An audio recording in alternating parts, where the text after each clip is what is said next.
Hey, how y'all doing? Let's get into our thing.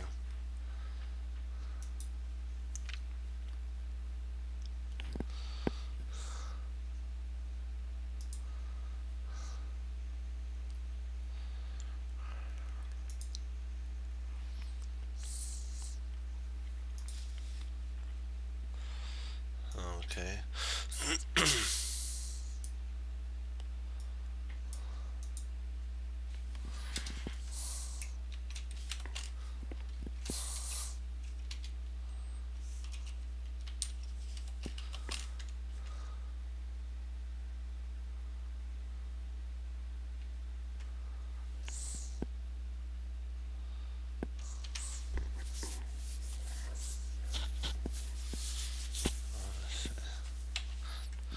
Yes. Let's do this thing.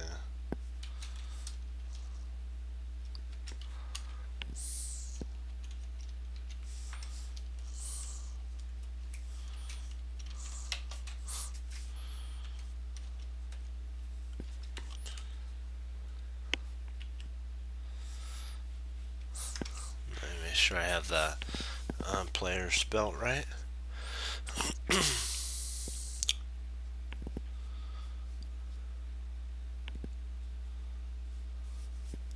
Alright.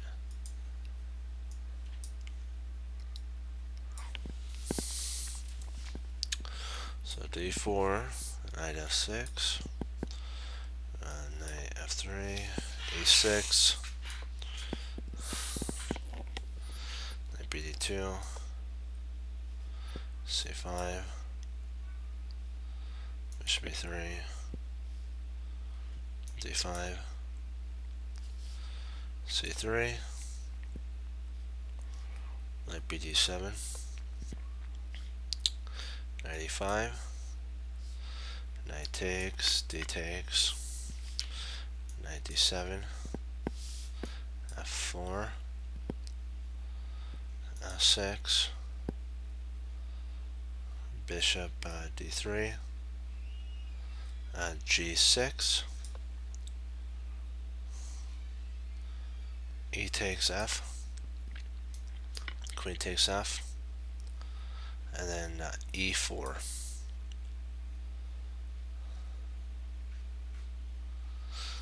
c4, bishop c2, queen takes f4, knight takes c4, queen c7, and the interesting thing about this move, this is a tactical it has a tactical motif of attacking here and winning the pawn. So queen d4, that protects there and also attacks the rook. Rook g8, and then e takes d, bishop g7, queen h4,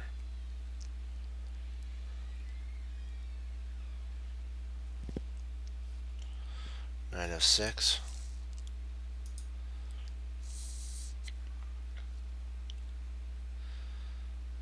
if this were to take, then I'm thinking castles. After takes here, check. If he comes here to mate, if he comes, he can't come there, so if he comes up, yeah, checkmate.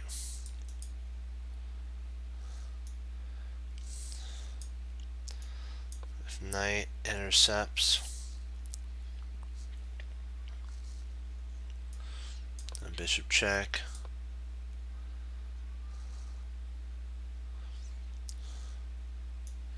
So takes, queen takes, and then bishop to the to f4. If the queen protects, then you take here, bishop takes, and then the rook slides over, and there's There's no way to castle if this were played.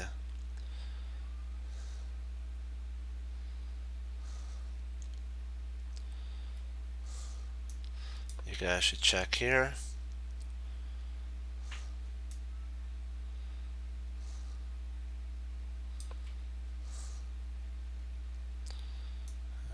Take there.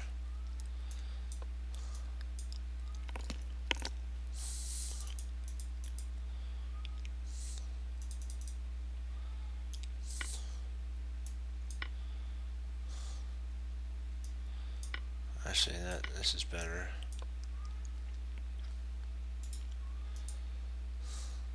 This is actually a better move because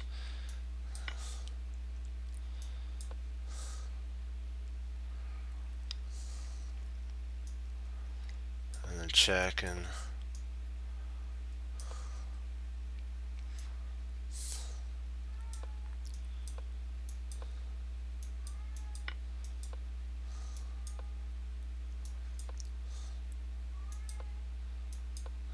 that's a mate. So you gotta always be careful. Black's a pawn down and facing a monster attack is obviously over. So black's a pawn down and has a and is being attacked. An attacking basically Bizgur, an attacking genius, basically mopped up the entire position, his powerful opponent, and left him with only a few moves. This one move here really changes the tide of the battle. D6. The pawn enters the fray. It is no silly dream of promotion. Instead, it intends to help the rest of the army hunt down and basically dispose of the enemy king. In other words, the pawn is, you know how they have a trumpet? Hey, how you doing? You know how they have a trumpet that they blow for the sound of battle? Oh, good. I'm doing wonderful.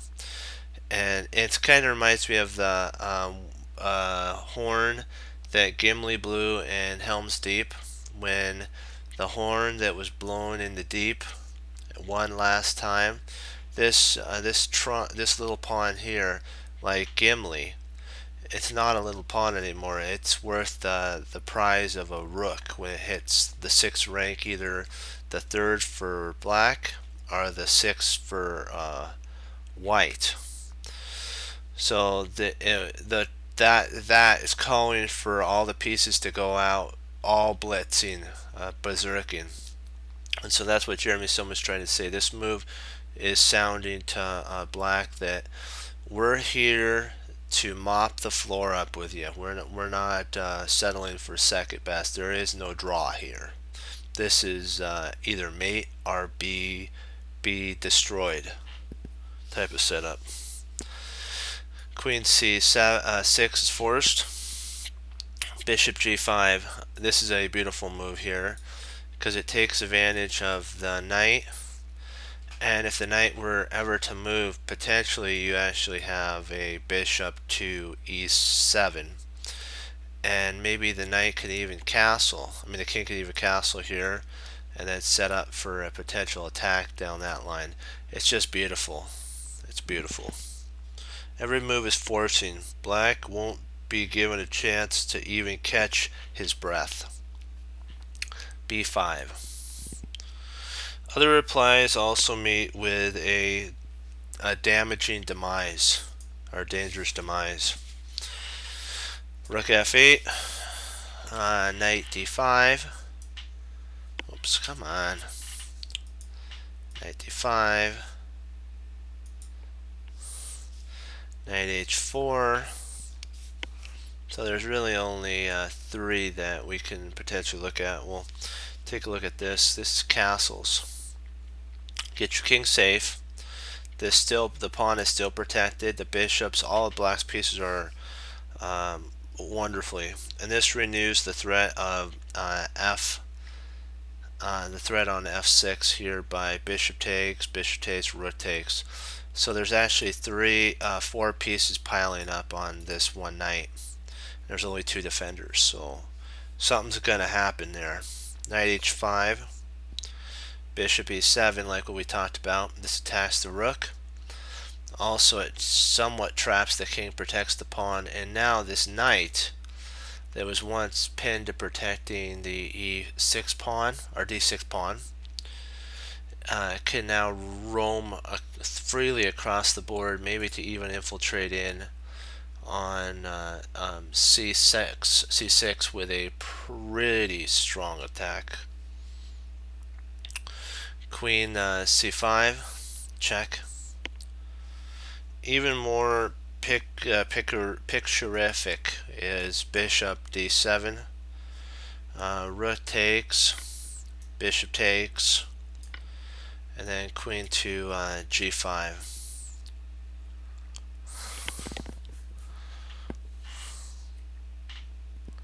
Oops, that's queen. Was it queen g5? Bishop takes, queen takes, g, pawn takes, and then surprisingly that's checkmate. Who'd have thunk, huh? Who'd have thunk? So, hold on, let me get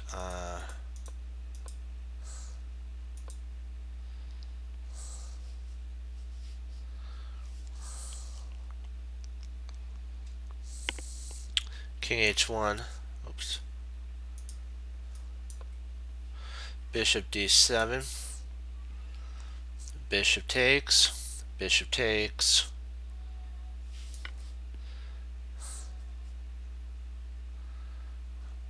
B4. Queen b5. Queen to or a4 here to attack the queen. Queen c6. Knight e5, because the bishop's now off of the this diagonal. So now we're potentially going for a mate here.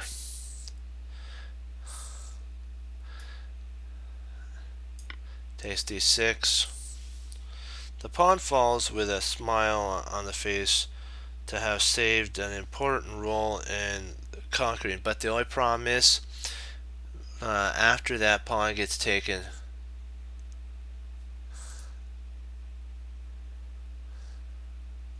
oh wow, knight takes here sets up for a tremendous counter blow, because if this were to be taken, that's actually mate.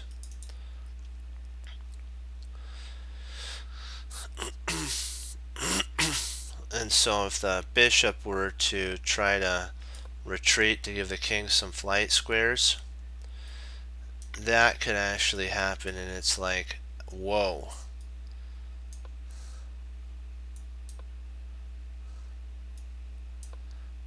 And there's really nowhere but to block here.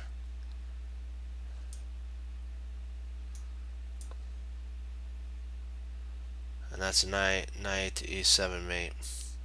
Surprisingly, that's a power smack right there.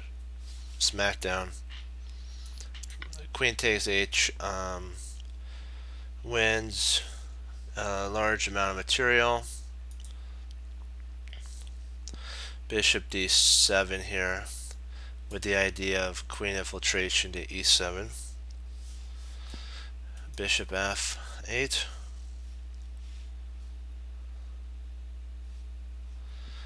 Bishop d7. D7, hold on. Oh, bishop c7 here. The idea is basically to hop in and then play for something like that. Queen takes. Rook f1. Bishop d7.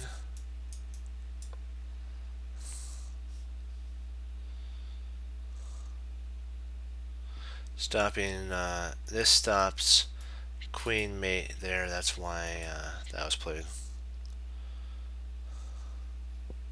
Rook takes, like what we were talking about. King takes. Queen e7 is mate.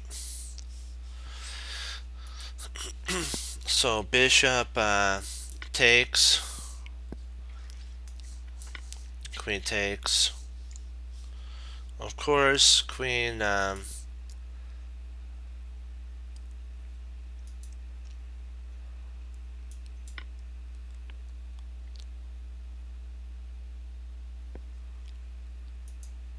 queen takes h is also good. Queen takes, and then bishop f8.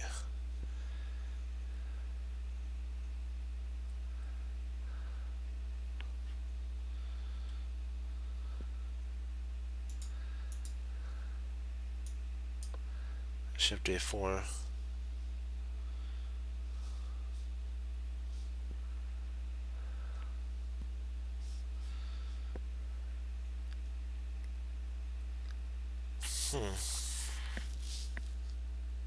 Oh, bishop f8,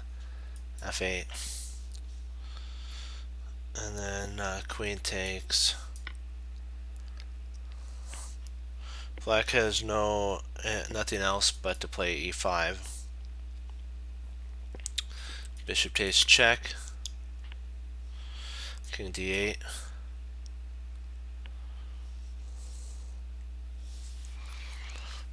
And then b3. Exclam.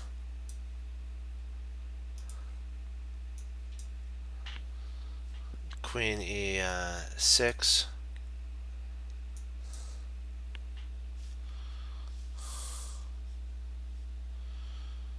And then queen c7 mate.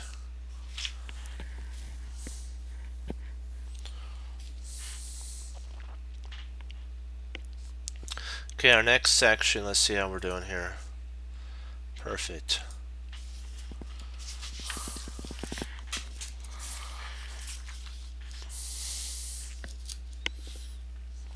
I might do 2 more games and then call it whatever we are done on the 2 games. The next section is 3 kinds of useless passed pawns. 3 kinds. Though the possession of a passed pawn can often offer a static promise of an endgame insurance, or a dynamic bonus if it starts rolling down the board. At other times, a passed pawn can be completely useless. There are 3 kinds of useless passed pawns. There is a life and basically a struggle going on, and the pawn has absolutely nothing to do with that struggle. 2, successfully blockaded and basically relegated, which that means is useless status, so it relegates it to a useless status. Successfully blockades, which relegates it to a useless status. 3, turns out to be more weakness than a strength. More weakness than a strength.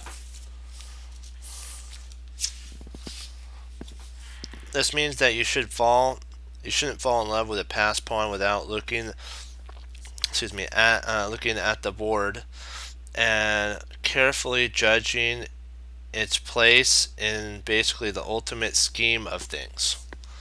Let's take a closer look at all 3 when you have to be able to wisely judge whether or not a passed pawn is right for whatever position you have in front of you. So you have to decide. A useless passed pawn. 1, don't he says don't hug a pawn if basically all the disaster is happening around that on the board. Don't hang on to it or hug it, as he calls it. Okay.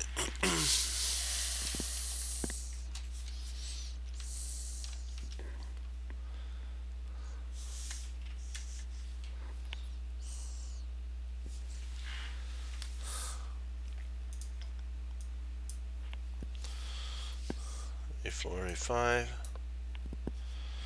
F4 takes. F3. 97.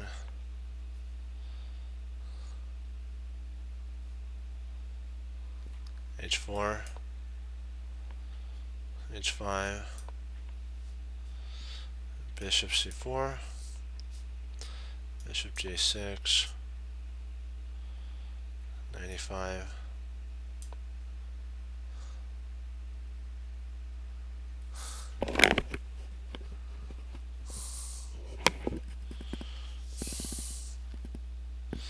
Bishop B3.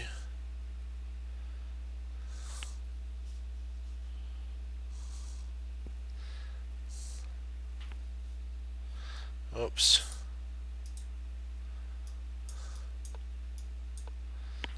No, Bishop B3. F6. Knight H3. G5.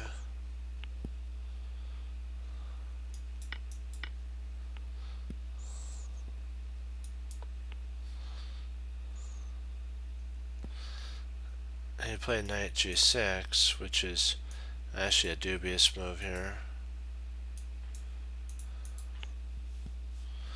Knight G4.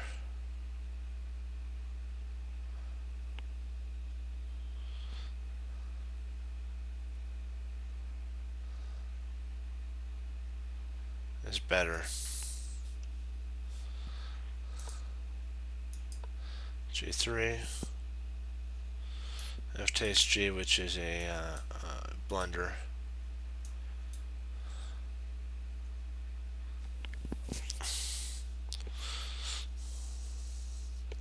Black is a passed pawn, but has a passed pawn, but he obviously has to face his king going down in flames. Knight takes is a mistake here.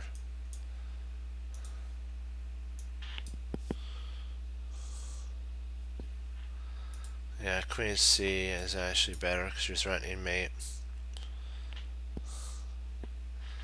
And then if this were played here, then you attack.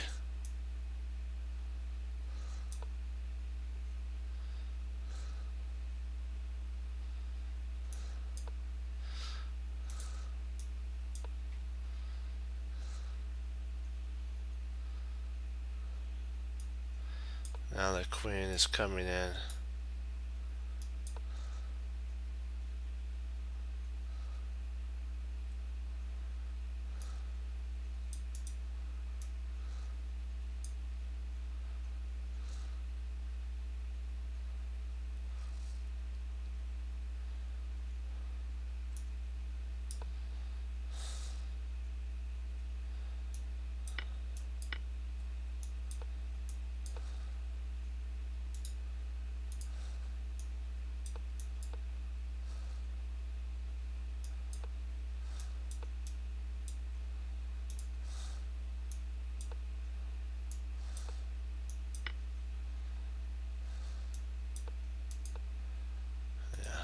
So it's pretty powerful.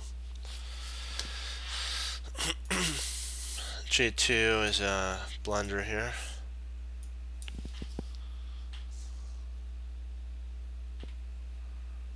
King S6 was actually the correct move. Black, who is a pawn ahead, thinks he can basically make his get his passed pawn to be promoted not only, but the passed G pawn is also attacking the rook and threatening to turn into a queen. However, all of this basically mantra is meaningless here, as both black's king pawn, black's kingside pawns. The only thing that matters is the positions. The position are the only thing that matter is this position are development and king safety. So in this position, the only thing that matters is development and where the king is positioned and king safety. Sadly for black, he's on the losing end of this. Bishop F. King E7. Rook G1. Knight H4. One can understand black's feeling. This move protects his knight and also defends the G passer. Bishop takes. Bishop G7. Queen G4. Bishop takes D. Black is dreaming of promoting his G-pawn by playing bishop takes G1, and then bishop D3 and promotes. Well, why not? True, this speeds up the defeat, but he's dead lost in this case. He's lost. Queen takes. Rook takes. Queen takes. Bishop takes. Queen S7 check. King. D6. Queen king. D5 check. King E7. Queen E5 check. King F8. Queen H8 check. King E. Queen G7. King D, and then Knight F6. And oddly enough, black still has his G-pawn, but it still counts for nothing. I think I might call it on this right here. We did 2 games. A little bit, yeah. I think we'll call it right here. I appreciate your patience a little bit. My throat's just a tiny bit sore, and just a little dry. So sometimes you need to do a little bit every day. So what we've learned from this section, 3 ways that pawns can be actually useless. We'll do a quick summary, a wrap up, and then I'll say adieu. Is this the first one? There's a struggle, and the pawn has absolutely nothing to do. There may be a struggle on the queen side, and you want to attack. You want to have all your forces attacking the king on the queen side, but the passed pawn is on the king side. So let's say the king is on the queen side, the enemy king, and you really would love that pawn to be a passed pawn on the queen side, but it's not. So it's not helping out. That's one way it's useless. If it's successfully blockaded by a knight, bishop, rook, or queen, or maybe even a king, then it's useless. And sometimes it turns out to be more of a weakness than a strength in most cases. So just don't always hug, like what Jeremy Silman says, onto the hope of a passed pawn as everything. Sometimes it'll actually be deceiving and you'll lose. So we'll call it on that. I want to thank you for logging on, participating. I appreciate your patience that it's a little bit shorter of a lesson tonight. I understand that. But sometimes, you know what, you can only do a little bit. But you know what, as long as you do a little bit every day, that's what matters. That's why you got to take what you know and apply it. Be willing to do something with it. And remember that in the end, it all comes down to a choice. To receive the Lord Jesus, Lord and Savior, eternity is a very long time, and it's something that we should never play with, because as the Lord Jesus says, our life's like a vapor. As you've seen, when it rains and the sun comes out, the vapors evaporates the water, and then it's gone. And that's kind of how it is. And we have to decide one day what are we going to do with the Lord Jesus Christ. And we always have to keep the Team Chest Cruncher motto in play. Hanging up your coats, hanging up your hats, sitting down and study when most won't. Team Chest Cruncher does, and that makes all the difference. And as Wesley so says, serve the Lord Jesus. As I say, God bless, and I'll see you next time on Chest Cruncher TV. Have a blessed morning, afternoon, evening. Lord willing, I'll be back on tomorrow. We'll keep pushing forward. You know what? Just remember that what Hannibal Smith said.